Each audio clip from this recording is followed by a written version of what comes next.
Picture walking into one of the most extravagant palaces the world has ever known. Gilded salons, shimmering chandeliers, and more silk and satin to encircle the globe twice. But breathe deeper, and you'd be assaulted by a reek so vile it would wilt a bouquet of roses at 20 paces. Ah yes, the Grand Palace of Versailles in the 17th century, a site where beauty kissed brutality, elegance danced with dirt, and royal women, despite all their gems and majesties, lived through a hygiene horror show. You won't believe. We go head first, metaphorically, thank goodness today, into the appalling unsanitarity of noble women at the peak of French royal dominance. These are the 5 worst royal women's hygiene habits, and you're not ready. If you were a Frenchwoman of high birth in the 17th century, you were obliged to exhibit elegance, charm, and impeccable style. But where toilets and personal cleanliness came in, matters did turn rather rancid. For you see, bathing, the very activity we link with cleanliness today, was usually shunned as the plague. The reason is because the science of the day had yet to catch up with plain old common sense. Physicians felt that hot water was not your ally, but your adversary. They felt it opened your pores perilously to illness, inviting unknown pathogens to fly into them, floating in the air. Combine this with the strong voice of the church that decried bathhouses as halls of vanity and temptation, and you had an entire culture gradually closing its doors on water. Women did not enjoy private baths, or the luxury of showers on a daily basis. Actually, they bathed very infrequently. The full-body wash was seen as unnecessary, dangerous, or even immoral. Rather, nobles, including royal ladies, would wipe their hands and faces with a damp cloth, maybe even their necks. But these were not towels soaked in water. They would frequently be wetted with alcohol, vinegar, or even saliva, which was thought to cleanse without exposing the skin unduly. Just to make things even more discouraging, when bathing did take place, and that was infrequent, it was a group activity. Whole families bathed in the same water, one after another, and who got to bathe first? The men, naturally. When a woman got into the tub, the water was lukewarm, murky, and coated with residue. That's assuming there was even water available to soak in. The impact on the royal palace.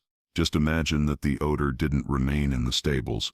Visitors would remark about the pungent aroma wafting through Versailles halls, a peculiar blend of stale perfume, sweat, animal grease and mold. The royals weren't unconcerned with appearances. They just thought very differently about what constituted women, especially being clean, who were supposed to be models of beauty and refinement. The irony was nearly bitter. Dressed in silks, adorned with jewels and powdered to within an inch of its life, but beneath skin that hadn't been washed in months. It was the epitome of a good look from a distance, and far from a good one at close inspection. And now, if going unbathed wasn't sufficient, the second hygiene practice, remarkable as it is for not being there at all, is one which we actually take for granted today. Toilets. The Versailles Palace was an architectural wonder, reeking of opulence, home to the elite of Europe. But here's the twist. It had nearly no decent toilets. That's correct. Hundreds of rooms, thousands of visitors, and hardly a working bathroom around. Instead, the royal court used chamber pots, little portable bowls that were kept under beds, behind curtains, or in closets. When nature demanded, you utilized your pot, and then, well, someone, if not you, threw it out of the window. If the wind was cruel or the street below too dense, someone could receive a very unpleasant shock, and some courtiers didn't even use pots. Men urinated off balconies or defecated in palace gardens. Foreign visitors and dignitaries were shocked at what they saw. It wasn't just a few incidents, it was systemic. The palace was infamous for its overwhelming stench, and the corridors often doubled as improvised toilets. Imagine being a lady in waiting, gliding through the halls in your elaborate gown, lifting your skirts carefully, not just to show off your embroidery, but to avoid stepping in human waste. In fact, it got so bad that by 1715, a royal decree had to be issued, stating that the palace corridors were to be cleaned once a week, not daily, not after an event, just once a week, because that was considered an improvement. And let's talk about wiping.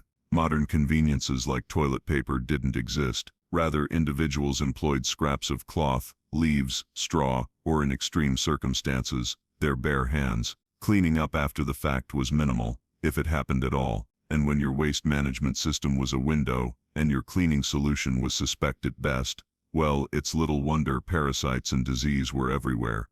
If Versailles was the epicenter of Europe's fashion fixation, its beat sounded loudest in royal women's wigs and hairstyles. These were not your average hairdos. These were works of architecture. Hairstyles rose feet above the head, topped with ribbons, pearls, small gardens, and even small ships. That's correct. Ships, realistic replicas perched on a woman's head navigating the waves of powdered curls.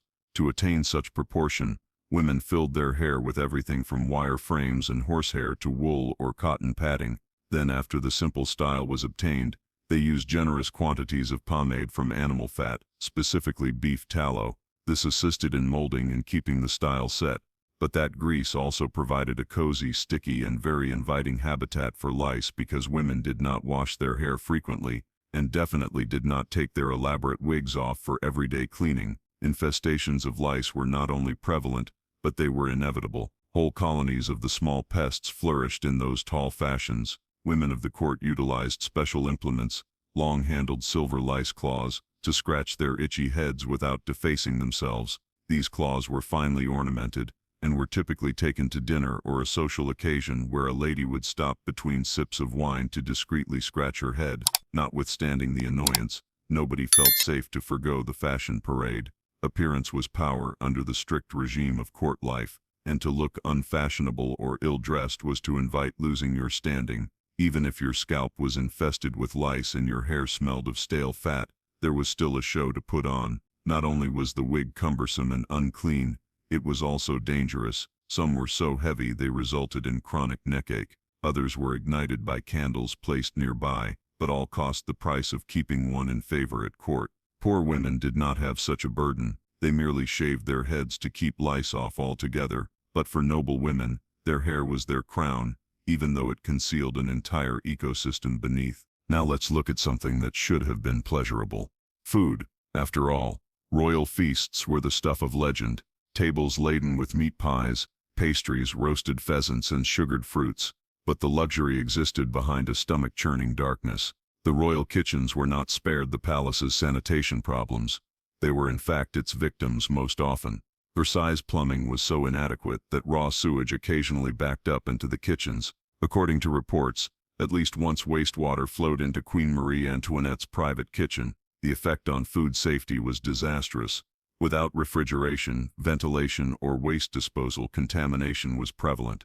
Meat would quickly spoil, fruits and vegetables sat out for days, pests moved freely, and yet the chefs could not help but continue preparing possibly harmful meals for society's top echelons.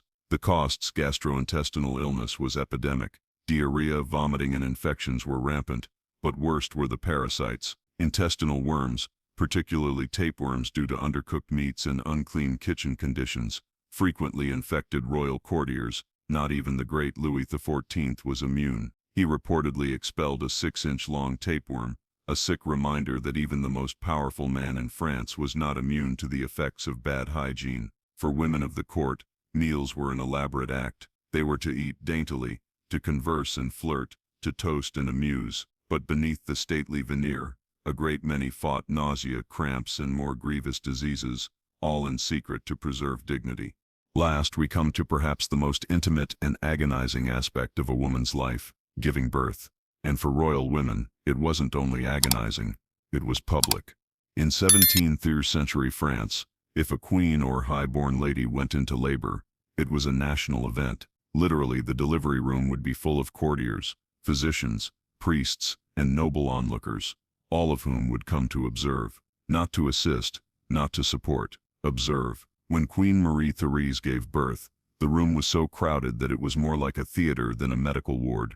Why? Royal births had to be witnessed in order to avoid scandal. No one wanted a stillborn or girl child substituted with a living male heir. Therefore, the whole process had to take place in public. This meant that the mother, probably in agony of body and mind, was watched by an audience during one of the lowest points of her life. There was no dignity, no privacy, only expectation. Marie Antoinette notoriously fainted after giving birth because of the stifling heat and dense throng in her room. She wasn't alone. Numerous women fainted, wept, or developed complications, all under close scrutiny like a show on stage. And giving birth was hardly safe with rudimentary medical knowledge, and no antibiotics. 1 child in every 3 died before the age of 3. Mothers, too, suffered high mortality rates, largely from infection brought on by unwashed hands and unsterile instruments. Thus, although royal births were occasions of national rejoicing, they were also ones of great terror and physical agony. The psychological cost to women who were forced to give birth under duress, under observation, and in danger was appalling. There you have it then. 5 ugly facts from the golden rooms of Versailles. Under the sparkling gowns, scent-filled corridors, and glittering crowns, royal ladies endured lives of discomfort, humiliation, and perils that will make contemporary readers wrinkle their noses.